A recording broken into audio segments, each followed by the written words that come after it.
इस समय आप लोग देख रहे हैं कि देश भर में एक नाम खूब चर्चा में बना हुआ है। वो है सोनम वांगचुक का। इन्हें आप लोग अपनी स्क्रीन पर देख भी रहे होंगे।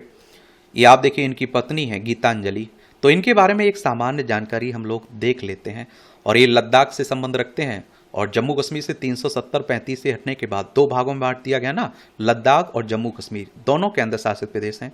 जम्मू कश्मीर में दिल्ली की तरह विधानसभा देखने को मिलेगी। लद्दाख को पूर्ण राज्य का दर्जा देने की बात भी करते रहते हैं, विशेष मांगे भी रखते रहते हैं। कौन? सोनम वांगचुक। बीते कुछ समय से देश के जाने माने शिक्षाविद और पर्यावरण कार्यकर्ता सोनम वांगचुक खबरों में रहे हैं। कभी लद्दाख को संविधान की 6वीं अनुसूची में शामिल कराने की अपनी मांगों के लिए आमरण अनशन को लेकर, तो कभी लद्दाख से दिल्ली तक उनके पैदल मार्च को लेकर। ये आप देखेंगे कि अब एक बार फिर वह अपने आमरण अनशन को लेकर सुर्खियों में बने हुए हैं। लेकिन इस बार वजह लद्दाख नहीं, देश की शिक्षा व्यवस्था है। सोनम वांगचुक एजुकेशनिस्ट हैं और शिक्षा को लेकर अपने कामों की वजह से उन्हें दुनिया भर में उन्होंने नाम कमाया, कई पुरस्कार भी मिले उन्हें। शिक्षा के अलावा सोनम वांगचुक ने लद्दाख को जलवायु परिवर्तन के प्रभाव से निपटने में मदद करने के कई उपाय सुझाए, उन्हें विकसित किया है। इन्हीं कामों की वजह से लोग उन्हें इंजीनियर, इनोवेटर, एजुकेशनिस्ट या पर्यावरण कार्यकर्ता के तौर पर जानते हैं। ये आप देखते हैं कि सोनम वांगचुक को उनके कामों के लिए कई सम्मान भी मिल चुके हैं, जिनमें 2018 का रेमन मैग्सेसे पुरस्कार भी शामिल है। इसे एशिया का सर्वोच्च सम्मान माना जाता है। शिक्षा में इनोवेशन लाने वाला सुधारक। रेमन मैग्सेसे अवार्ड फाउंडेशन की वेबसाइट ने वांगचुक को लद्दाख के ऊंचाई वाले इलाकों में शिक्षा के क्षेत्र में इनोवेशन लाने वाला शिक्षा सुधारक बताया। रेमन मैग्सेसे अवार्ड फाउंडेशन के मुताबिक 1998 में वांगचुक ने सैक मॉल स्कूल की शुरुआत की थी। इसका फुल फॉर्म है student educational and cultural movement of Ladakh. इसका मकसद लद्दाख के स्टूडेंट्स का कॉन्फिडेंस बढ़ाना, उनमें लाइफ स्किल्स डेवलप करना और लीडरशिप ट्रेनिंग से लेकर सौर ऊर्जा प्रणाली लगाने तक के कई तरह के कोर्सेस उपलब्ध कराना है। रेमन मैग्सेसे अवार्ड फाउंडेशन के मुताबिक वांगचुक की देखरेख में सैक मॉल के स्टूडेंट रिन्यूएबल एनर्जी जनरेट कर रहे हैं और स्कूल और लद्दाख के गांवों की जरूरतों को पूरा करने के लिए नई तकनीकें विकसित कर रहे हैं। जलवायु परिवर्तन की वजह से खेती के लिए नेचुरल वाटर सप्लाई प्रभावित होने के बाद वांगचुक ने आइस स्तूप बनाने की ओर कदम बढ़ाया है। ये स्तूप कौन के आकार के आइस माउंटेन होते हैं, जो सर्दियों में पानी को जमा रखते हैं और गर्मियों में धीरे धीरे पिघलकर सिंचाई के लिए पानी उपलब्ध कराते हैं। नोबेल प्राइज की वेबसाइट के मुताबिक वांगचुक ने मैकेनिकल इंजीनियरिंग की पढ़ाई की। वह पिछले 30 सालों से ज्यादा समय से शिक्षा सुधार के क्षेत्र में काम कर रहे हैं। उन्होंने ऑपरेशन न्यू होप की शुरुआत में अहम भूमिका निभाई। यह सरकार, गांव के समुदायों और सिविल सोसाइटीज के बीच एक पहल थी। इसका उद्देश्य सरकारी स्कूलों की शिक्षा व्यवस्था में सुधार करना था। क्या था? सुधार करना था। इस कार्यक्रम के तहत सरकारी स्कूलों की जिम्मेदारी संभालने के लिए गांव स्तर पर शिक्षा समितियों का गठन किया गया। टीचर्स को चाइल्ड फ्रेंडली पढ़ाने के तौर तरीकों की ट्रेनिंग दी गई है।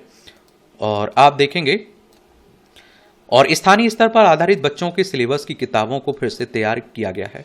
फेल होने वाले बच्चों के लिए खास स्कूल भी बनाए इन्होंने। ये आप देखते हैं कि इसके अलावा जो स्टूडेंट्स स्टेट बोर्ड की परीक्षाओं में सफल नहीं हो पाए, उनके लिए सोनम वांगचुक ने लेह के पास SECMOL alternative school campus की स्थापना की है। यह एक खास स्कूल है जिसमें एडमिशन का क्राइटेरिया परीक्षा में फेल होना है। एक इंजीनियर के रूप में वांगचुक इस स्कूल में इनोवेशन की शिक्षा देते हैं और यहाँ उन्होंने स्टूडेंट के साथ मिलकर कम लागत वाले मिट्टी से बने और सौर ऊर्जा से गर्म रहने वाले भवन तैयार किए हैं। ये भवन लद्दाख की सर्दियों में बाहर का तापमान 0 से लेकर 15 डिग्री सेल्सियस के नीचे होने पर भी भीतर लगभग 15 डिग्री सेल्सियस तापमान बनाए रखते हैं। स्कूली शिक्षा व्यवस्था में सुधार और वैकल्पिक शिक्षा व्यवस्था के मिशन को वांगचुक ने विश्वविद्यालय स्तर पर ले जाना चाहा। इसी कोशिश के तहत उन्होंने Himalayan institute of alternatives Ladakh की शुरुआत की। इसे हयाल भी कहते हैं आप लोग। उनका कहना है कि सैक मॉल में किए गए शोध को हयाल में दूसरे स्तर पर ले जाया जाता है। वो बताते हैं कि सौर ऊर्जा से कमरों को गर्म करने का एक आविष्कार सैक मॉल में शुरू किया गया था, जिसे हयाल आगे लेकर आया। वांगचुक कहते हैं कि भारतीय सेना के साथ पार्टनरशिप में चीन से लगी सीमा पर सेना के कैंपों के लिए इस आविष्कार पर काम किया और इसे अफगानिस्तान में भी ले जाया गया। HIAL की वेबसाइट के मुताबिक सोनम वांगचुक इसके फाउंडर और डायरेक्टर हैं। चाइना हमारा पड़ोसी है। लद्दाख, हिमाचल प्रदेश, उत्तराखंड, सिक्किम, अरुणाचल प्रदेश, 5 राज्यों की सीमा हमारी इससे लगती है। लद्दाख के लिए दिल्ली तक पैदल मार्च भी किया सोनम वांगचुक ने। सोनम वांगचुक एक पर्यावरण कार्यकर्ता के तौर पर भी काफी सक्रिय रहे हैं। वांगचुक लद्दाख को पूर्ण राज्य का दर्जा पूर्ण राज्य का दर्जा देने की मांग भी करते रहे हैं। और आप देखते हैं कि वह लद्दाख को संविधान की 6वीं अनुसूची में शामिल करने के लिए आमरण अनशन और दिल्ली तक मार्च भी कर चुके हैं। यह पैदल मार्च उन्होंने अक्टूबर 2024 में लद्दाख से दिल्ली तक निकाला था। हालांकि दिल्ली पुलिस ने सिंधु बॉर्डर से उन्हें हिरासत में ले लिया था। और आप देखिए, साल 2025 में 35 दिन की उनकी भूख हड़ताल के 15वें दिन 24 सितंबर को लेह में आंदोलन हिंसक हो गया था। इसी 2 दिन बाद यानी 26 सितंबर 2025 को वांगचुक को हिरासत में लिया गया था। 14 मार्च 2026 को केंद्र ने राष्ट्रीय सुरक्षा अधिनियम के तहत उपलब्ध अधिकारियों का इस्तेमाल करते हुए वांगचुक की हिरासत रद्द की थी। और इन सब के अलावा सोनम वांगचुक के ऐसे कई किस्से और पहलू हैं जो लोगों को पता नहीं है। 9 साल की उम्र तक स्कूल से दूर रहे कौन? Sonam Wangchuk. India Today group को दिए इंटरव्यू में उन्होंने अपनी जिंदगी के कई पहलुओं के बारे में बताया। सोनम का जन्म साल 1966 में लेह के दुर्गम गांव उल्ले टोकपो में हुआ था। सोनम ने बताया कि उन्होंने 9 साल की उम्र तक स्कूल की शक्ल नहीं देखी थी और इसी वजह से वो कुछ अलग तरीके से सोच पाए। सोनम के मुताबिक स्कूल ना जाने की वजह से उनकी मां ने उन्हें घर पर ही स्थानीय भाषा में पढ़ाया। उन्होंने शुरुआती ज्ञान खुद के अनुभवों से हासिल किया। सोनम वांगचुक के पिता सोनम वांग्याल राजनेता थे। 9 साल की उम्र के बाद सोनम वांगचुक को श्रीनगर के स्थानीय स्कूल में भेज दिया गया। इंटरव्यू में सोनम वांगचुक ने बताया था कि स्कूल में उन्हें अंग्रेजी की किताबें पकड़ा दी गई। उन्हें कुछ समझ नहीं आता था। उन्होंने बताया स्कूल के शिक्षक उन्हें पीछे की सीट पर बैठा देते थे या क्लास के बाहर खड़ा कर दिया करते थे।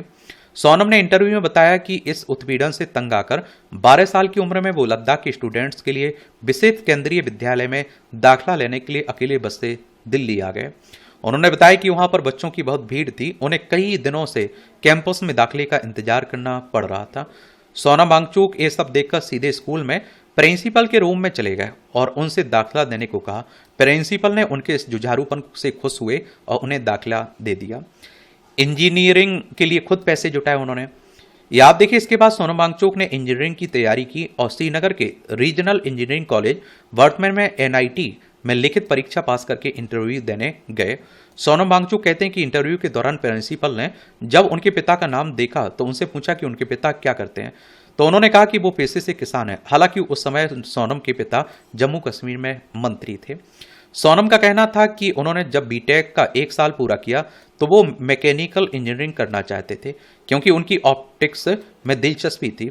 वहीं उनके पिता उन्हें सिविल इंजीनियरिंग पढ़ने के लिए कह रहे थे।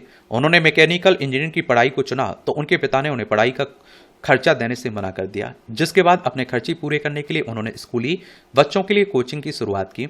19 साल की उम्र में उन्होंने एक होटल के कमरे को किराए पर लेकर जब बच्चों को पढ़ाना शुरू किया तो 2 महीने में ही 3 साल की इंजीनियरिंग की पढ़ाई की फीस जुटा ली उन्होंने। सोनम वांगचुक कहते हैं कि यही वह मौका था जिसने उन्हें शिक्षा के लिए काम करने को प्रेरित किया। इसके बाद उन्होंने कॉलेज से निकलते ही साल 1988 में सैक मॉल की शुरुआत की और ये वही सैक मॉल है जिसने उन्हें दुनिया भर में पहचान और इज्जत दिलाई। क्या इज्जत दिलाई? तो देख रहे हैं, यह है सोनम वांगचुक की कहानी। आप लोग क्या सोचते हैं? अपनी राय जरूर बताइए। धन्यवाद।